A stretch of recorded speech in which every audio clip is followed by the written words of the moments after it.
We are excited to have Scottie Montgomery in the studio. Scottie is the new head coach of the East Carolina Pirates. We had him on for a couple of minutes over at the Give Kids a Smile Day a couple weeks ago, but first opportunity to have Tom in the studio. Also want to thank Tom McClellan, the media relations general over at ECU, for getting him in here. And Scottie, it's great to have you here, and I'm sorry I gave you bad directions. You didn't give me bad directions. How you doing this morning? I'm doing fantastic. I'm learning all that Greenville has to offer to 1884 Arlington. Yeah, you and I both just learned there's two 1884 Arlington. You put that in your GPS and went to the other side of town. That's news to me too. I've never had that happen before. Well, but anyway, you know what? Now I know where both sides of 1884 Arlington, and I'm probably going to win a bet with one of our coaches on that little trivia fact as we get going. Hey, it's great to have you here. The early reviews are fantastic. We heard you did a great job at the Literacy Volunteers event. I know you spoke to the New Bern Chamber. You've been getting out and meeting people, and it's probably been like drinking from a fire hose, hasn't it? It's really, as a coach, it's not such a huge shock to you because for the last 11 years of your life, you basically are moving. Now, I will say that we did hit the fast forward button over the last 2 months, 2 to 3 months. So it has been exciting, but everyone gets to see everything that I'm doing. I would say, but there's 2 or 3 hours in between that time where we get to do a lot of football and also get a chance to spend a lot of time with my family. So, we're really excited about not only the time that we get to spend with Pirate Nation, but also the time that I get to spend with my family, and then the real interior of Pirate Nation, our football club. If it's always hard to know what to believe about what you read about recruiting. because you never really know, do you, until they get here and they get on the field. But the word is that you actually flipped some kids that probably were not coming to ECU before you became the head coach, and that your recruiting class was probably better than expected. Would you say that's fair or not? I tell you what, if you would have asked me how great our recruiting class is, if you would give me 4 years or at least 3 years to answer that question, I think it would be better. We really need a recruiting service that goes back and documents 3 years later, 4 years later, and then awards stars at that point in time. Unfortunately, we don't get that chance and opportunity.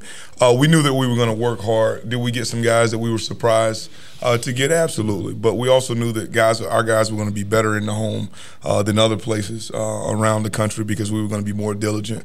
And if we had to stay, 4 or 5 hours in one home and then rush and sprint to the car to get to the next location, and then we were going to do it. We really wanted to, have a huge emphasis on our state, which there's, no excuse of not being able to get everywhere in this state, and especially in the East. So we want to continue to drive that home.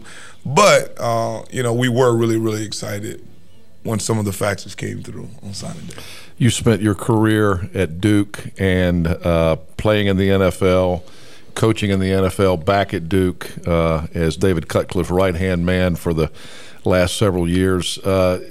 Now that you've got a couple of months under your belt with the ECU program, can you draw any parallels? Is it massively different? Do you see a lot of things that what's your impression right now of kind of what you're looking at with the program? Well, I just think, our community is completely enthralled with the program, the ECU program. That's the one thing that you can't. There's no way that I could sit here and tell you that there will be a parallel from that standpoint. That's something that that's the bonus. Everything here is purple, and we bleed purple, true purple, and football. Football is a way of life. We've been able to grow as a community and a city with all of these wonderful things in the city, from great restaurants to great places to go see. Our baseball, youth baseball is unbelievable. Everything has grown. But in some way we've been able to keep that small town feel as far as football is concerned, but we have all the amenities of every major city. So we're really, really excited about that. So that parallel, is one that you can't say that that's completely true.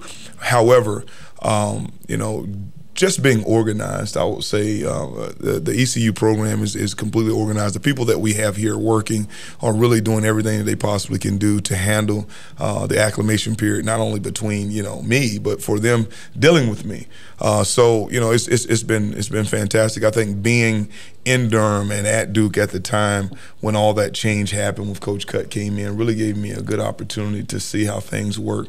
And there's more than one way, if you will, listening to my grandmother say it, to skin a cat. But we're kind of, there are things that we're learning that we did not know, and a lot of those things have been very positive. Coach, you mentioned in your opening press conference that you're not sure of a coach that's ever really sure if they're ready to take the leap or not from assistant coach to head coach. What made you feel like you were ready to take that leap into this position? Well, just the maturation process that I've been through, I would say, over the last 10 to 11 years. But there's a lot of things that I was an offensive coordinator at Duke, but my role as associate head coach at Duke, when I came back to Duke 3 years ago, I saw it as a title as an associate head coach, and I'm going to be assistant coach in the decision making. I didn't see it as him training me as much as he did to be a head football coach of the program. So whether it been dealing with our donors or dealing with the community or dealing with everything that was opposite of me also running our offensive football club, those are the things that you just can't put. I can't put enough thanks to him, just because those things you never see coming, and I do see them coming now. I do know some of the ins and outs of what a first-time coach wouldn't have the ability to do that, and a lot of that had to do with him feeling comfortable because of my background in Durham. And of the number of congratulatory texts and tweets and phone calls you got upon accepting the position, is there one that really stuck out to you that was really special that you'll carry with you throughout the season that may help you from a motivational standpoint, or just maybe help your football team achieve success? Oh, wow, I read them all.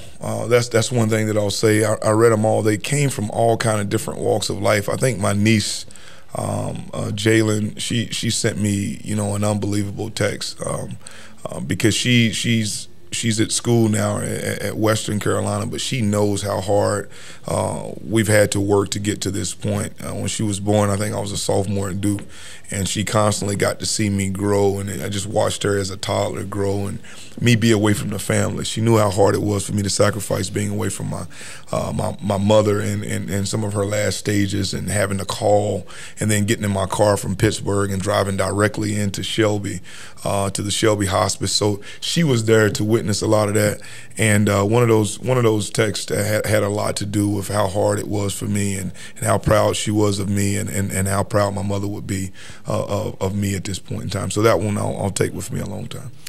Are you the second most famous athlete to ever come out of Shelby? No. No. Number one being David Thompson? Not even close. Not even close. There's so many playground stories about, not only David, but we've just had fantastic players from Tony Scott to Brandon Spikes to Robert Williams to Shamar Finney. We just had so many great players, but we've all played against each other except for Mr. Thompson. We give him the utmost respect. None of us talk about him in the light of being compared to him as an athlete or as what he did for our community and what he did for our boys club. Just so much stuff that he did. But we all competed against each other since we were 4 and 5 years old. It's one of the places. It's a weird place where you live in the county and you can pretty much go kind of where you want to go. So we've competed against each other. And no, I'm not. But you're the first head football coach to ever come out of Shelby. That's the good news. I may be the first head football coach in the college level, but my head football coach, Ron Green and Jim Taylor, they'll tell you right now, Jim Taylor at Shelby High will tell you right now he is a much better football coach than I am, because he knows how I love and respect him. But we've had some, Alvin Gentry, we've had some good ball coaches to come out of there, and Charlie Harbison, a lot of experienced guys, and just great people as well. What are your impressions of the players? Well, how have the players adjusted at this point? There's so much publicity about the way Ruff and McNeil ran the program. Now you come in and you've got to change things a little bit. You're kind of in a turnaround management situation. So what's the relationship? How's that going? We're on fire. Our kids are resilient.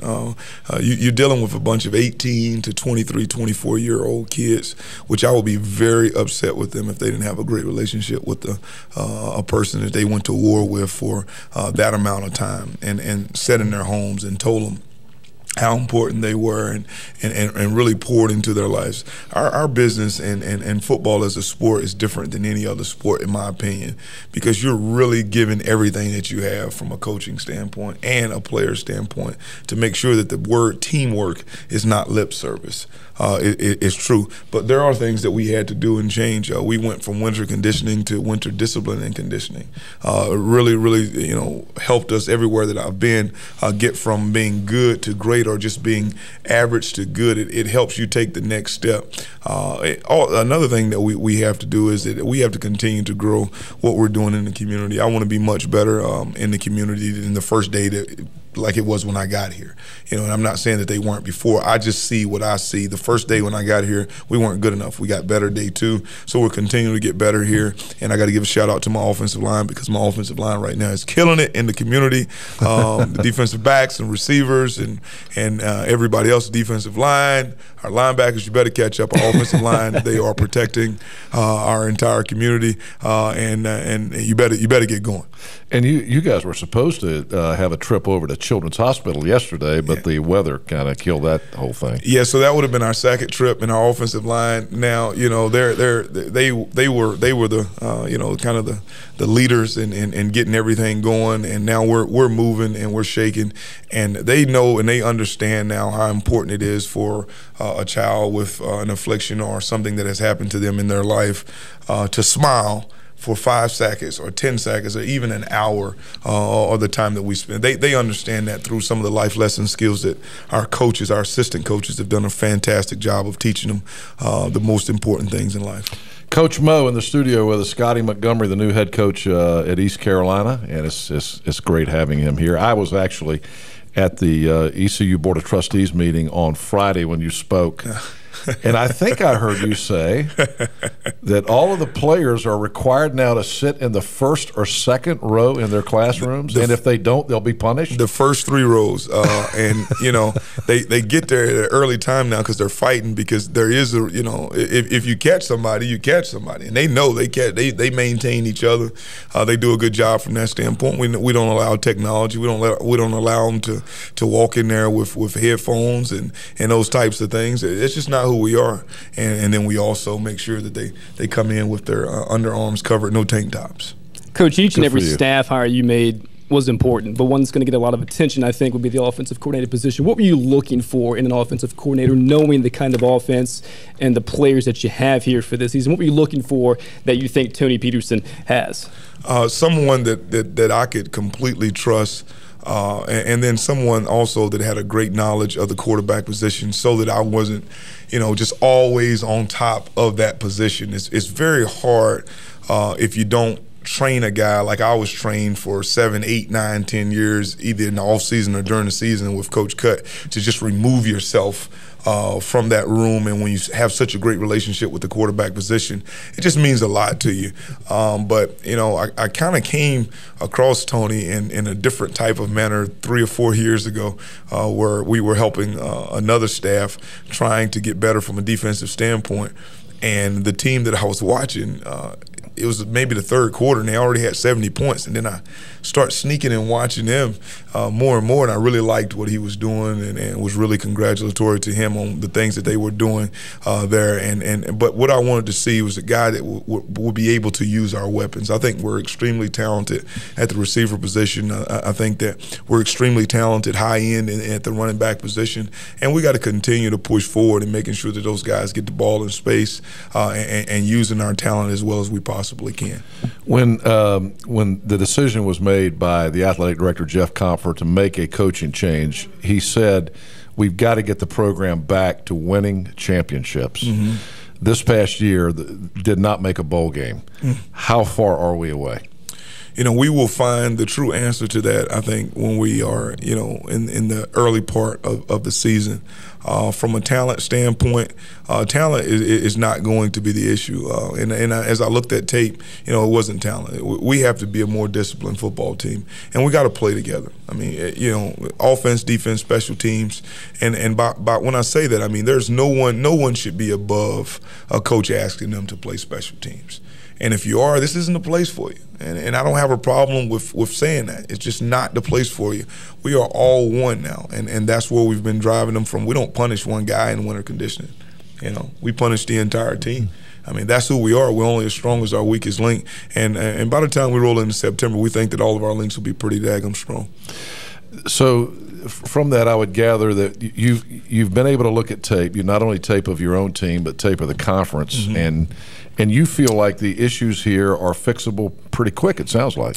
Well, you know, the issues are we can identify those issues. So some of the times you come into new situations, you spend most of your time identifying what the issues are. You know, and you spend all that time. Well, I think that all of our coaches did a great job, and thanks to our wives, I must say that, because my schedule and our schedule for those guys have been ridiculous. I looked up on February the 4th or 5th, and I hadn't given them a day off, period, since January the 3rd.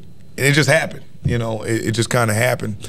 But we did a good job of identifying some issues and helping us in recruiting. So we've identified the issues. Now what spring drills are there correcting those fundamental issues. And how quickly we can correct the fundamental issues will directly flow into the way our scheme works and our team works. We're going to be up against a hard break here in about a minute and a half, but I wanted to ask you, you're going to have an interesting quarterback battle in spring practice, aren't you? Yes, I mean, I'm excited. You know, the biggest thing that I'm excited about is I'm not the guy that has to make the decision in the beginning. In the end, of course, I want to make the decision on who we go with. But you know, in the beginning, you know, there's going to be a lot of movement. You know, offensive coordinator, you know, him being the quarterback coach. Also, you know, our offensive line and how they work well with our quarterback, and it's just going to be great. I can't wait. You know, it's going to be a fun year, I think. Everybody's excited about the Scottie Montgomery era. No doubt about it. At ECU, and we're really excited about having you in Greenville. You've obviously made a big impact on the community already, so congratulations. Thank you. On a very successful introduction to the Pirate Nation. Yeah, you definitely got to start well. That's one of the things we talk about. You know, we're not going to play 3 quarters of football. We like to play 4 and overtime if we have to. So it's a great start by our team and our staff. And the people that are in our building. Our building has been, you know, ran from our custodial staff all the way to the administrative assistants. They've done a fantastic job. An athletic department has supported us in everything that we wanted to see change for our players. So we're really excited about our start. Thank you for coming over this morning. No problem. Thank you guys for having me. And again, thanks to Tom McClellan, also the media relations guru at ECU. I'm not even going to try your title because it's about 10 digits long. Yeah, thanks, Tom. 10 words long. But it's great to have Coach Montgomery in the studio with us. That was a lot of fun.